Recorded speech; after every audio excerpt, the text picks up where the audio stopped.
Salut tout le monde, bienvenue à l'Académie, j'espère que ça roule pour vous, moi ça va super, aujourd'hui c'est un grand jour mes perruches, c'est une journée un petit peu spéciale, c'est un grand jour Duc. Vous n'êtes pas sans savoir que bon, pour la faire courte, je suis assez fan quand même, on va pas se mentir, du label 619. Et plus précisément, le format Doggy Bags. Ouais, j'aime beaucoup ce que Run et Yuck ont fait à l'époque chez Ankama. Et je suis persuadé que maintenant que c'est arrivé chez Rue de Sèvres, ça va être tout aussi bien, si ce n'est mieux. Du moins, je l'espère, mon pote.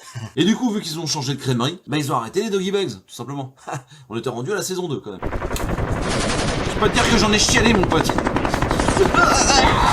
Et sur l'ensemble des 17 Doggy Bags et des Doggy Bags présents, je peux vous dire un truc, quel pied! Que ce soit en termes de qualité éditoriale, que ce soit le scénario, le dessin, les recherches approfondies qu'ils ont pu faire pour avoir des histoires qui tiennent la route, les petits à côté, les histoires, les fausses pubs, bref, c'est hyper alimenté, c'est survitaminé en fait. C'est un magnifique vivier d'artistes qui ont fait des collaborations toutes plus saugrenues les unes que les autres. Alors évidemment, il y a certaines fois le dessin il m'a pas comblé, d'autres fois où le scénario était un petit peu en deçà de ce que j'avais l'habitude de lire. En tout cas, ça m'a fait découvrir des artistes incroyables et je suis vraiment trop content d'avoir mis le nez là-dedans et d'avoir trouvé mon compte en fait tout simplement. Et franchement, le format Doggy Bags de 3 histoires et compagnie, bah j'ai surkiffé lire ça. Voilà. Donc bah merci. Maintenant que vous connaissez mon amour pour Doggy Bags, inutile de vous dire que quand ils sortent quelque chose, je suis comme un fou. Alors oui, je suis comme un fou, mais il y a une vraie raison. C'est-à-dire que Doggy Bags, bah maintenant que c'est fini, bah il me fallait quelque chose de substitution. Et ils ont fait mieux les mecs. Ils ont fait la suite. C'est une sorte de Doggy Bag 2.0, le reader. On va pas se mentir. Et c'est reparti pour un tour parce que ce format là qu'ils nous propose, eh bien il y a également 3 histoires. Et pour la première de Low Reader, ils ont mis les petits plats dans les grands, mon pote. Tout simplement parce que les duos artistiques, on les connaît, ils sont dingues. Il y a Run qui reprend des services avec Saint-Jean, ça c'est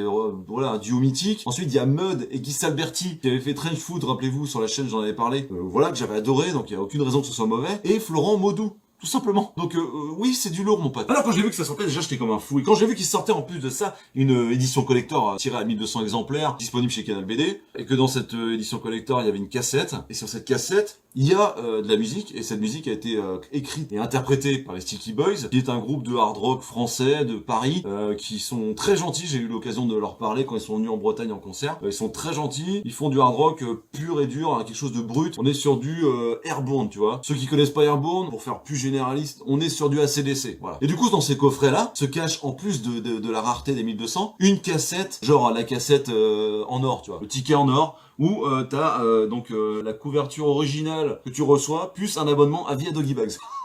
Mais y a pas que ça, mon pote. Il y a aussi 10 autres cassettes vert néon ou quelque chose comme ça, où ces cassettes-là, si tu les as, je crois que t'as aussi un abonnement à vie pour le reader. Et là, je peux pas m'empêcher de me dire, mais putain, il y a peut-être Jean-Jacques dans la Creuse, hein. Attention, c'est un exemple par hasard. Jean-Jacques dans la Creuse, il a acheté peut-être un truc à son fils qui a 10 ans, le mec est complètement déconnecté de la vie, tu vois. Et ben, le mec, il lui a acheté ça, et le gamin, la cassette, il en a rien à foutre. Parce qu'il a pas de lecteur cassette, du coup, il l'a mise à la poubelle. Et ça va tomber dans les oubliettes. Et ça me rend ouf. Je veux pas penser à ça, putain. Et je ne me mets pas trop de pression. Je fais pas de plan sur la comète, parce qu'avec la chance que j'ai, je pense que je vais même moi avoir une cassette qui marchera pas. Voilà, tout simplement, la bande magnétique aura été effacée, et voilà.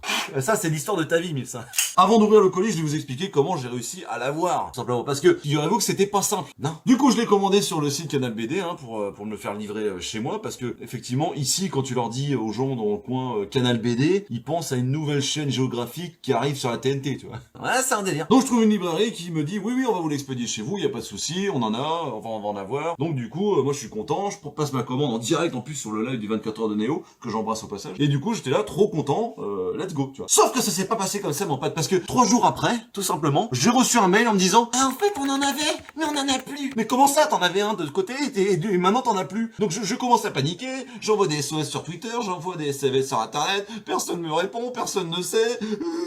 À mon avis, le libraire, il s'est bien foutu de ma gueule. Il avait envie de garder les coffrets collecteurs pour ses clients, voilà, les plus fidèles. Chose que je peux comprendre, il n'y a pas de problème. Mais dans ce cas-là, tu ne t'en mets pas en vente sur Internet. Et tu viens pas me dire que c'est bon, alors que c'est bon. Oui, on était dans la merde, c'est vrai. On était dans un océan de merde. On l'avait pas, ce comics. On pouvait pas l'avoir. Alors on a continué à ramer, on a tenu bon. Et plus loin, on a vu une lumière, alors on s'est approché. Et arrivé devant cette lumière, c'était un phare solide comme un roc. Et sur ce phare, il y avait marqué Wayne's Comics. Et je rentre dans ce phare, mon pote. Et là, il y a Wayne qui m'attend et qui me dit, ah, t'inquiète pas, mon lapin, demain j'en parle à mon dealer de comics. Il va m'arranger ça va bien se passer. Face à tant de gentillesse, moi je suis submergé par l'émotion. Et il rétorque, Bon, j'en ai commandé 2. Un pour toi et un pour moi. Mais il est pas sûr de recevoir. Voilà, il va en recevoir 2, donc c'est sûr qu'il y en aura un. En tout cas, celui-là, moi je te l'expédie, puis bah moi si j'en ai pas, c'est pas grave, t'inquiète pas. Je pense que ça se passe de commentaires, juste une chose, merci Wayne. Je viens de recevoir le colis que Wayne m'a envoyé. Et il m'a envoyé en me disant, frérot, t'es mis un petit mot dedans. Donc on va voir ça ensemble. C'est parti mon pote.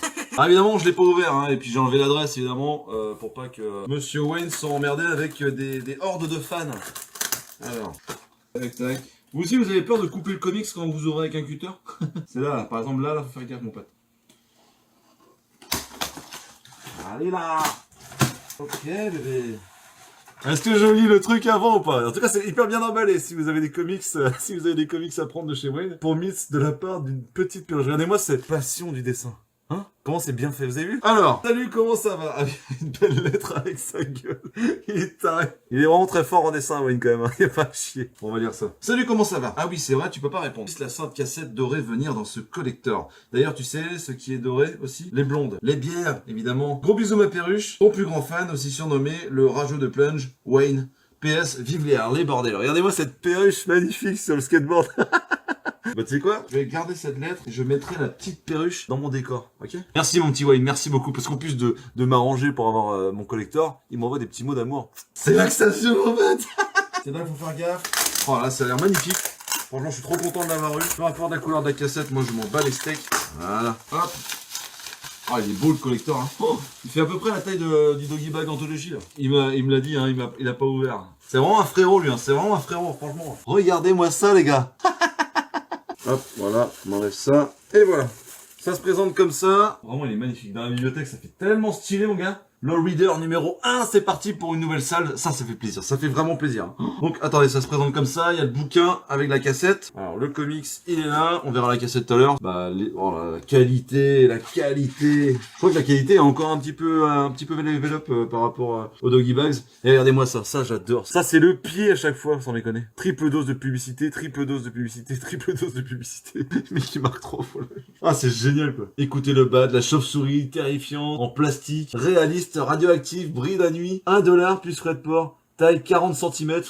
Attention, possibilité de présence de traces de radium. Putain, mais c'est tellement bon ça, c'est tellement bon. Oh, moi j'adore, franchement j'adore. Bonjour, je me posais une question. J'ai vu un corbeau qui me fixait, est-ce que vous pouvez me dire ce que ça veut? Putain, mais moi c'est vrai que le corbeau je le vois depuis longtemps. Hein. Low Reader vous présente votre première histoire. Mud et Guy Alberti. J'adore le dessin de Guy Alberti. Les couleurs sont incroyables. Ah, c'est trop bien, c'est trop bien, c'est trop beau. Ensuite, il y a la deuxième histoire. Ouais, donc apparemment, il raconte un petit peu les histoires, le corbeau, ce que ça signifie dans pas mal de civilisations et compagnie. Donc j'ai bien hâte de lire ça, encore une fois. Et c'est de la lecture intelligente, tu vois. On apprend toujours quelque chose d'intéressant et d'intelligent, en fait. C'est ça qui fait plaisir, en fait. Deuxième histoire, Monsieur Sato. Bah, juste excellent, juste de la folie. Et la troisième histoire, tellement ouf, mon gars. Tellement ouf. Il y a toujours le poster à la fin. Mais oui, il y a le poster, les gars, à la fin. Théma. C'est le feu. Bon, vous me direz, les gars, mais moi, je pense que je vais tous les faire sur la chaîne, voilà, tout simplement. Je vais tous les faire et je vais même aller plus loin. Je vais certainement faire les Doggy Bags également, de A à Z. Donc, je vous le dis, vous en faites ce que vous voulez. Dites-moi dans les commentaires si ça vous plairait. En tout cas, moi, clairement, je suis hyper hypé pour le faire. Et enfin, la cassette, mon pote, regardez-moi ça. Bam! Magnifique. C'est magnifique. Franchement, c'est hyper quali. Tu l'enlèves. Tac. Il y a un petit étui où tu vois rien. Je sais pas si c'est transparent. Ouais, tu vois rien. Je vois même pas de quelle couleur elle est, la cassette. Attention. Oh, c'est rouge. Ouais, normal. En même temps, fallait pas non plus s'attendre à autre chose.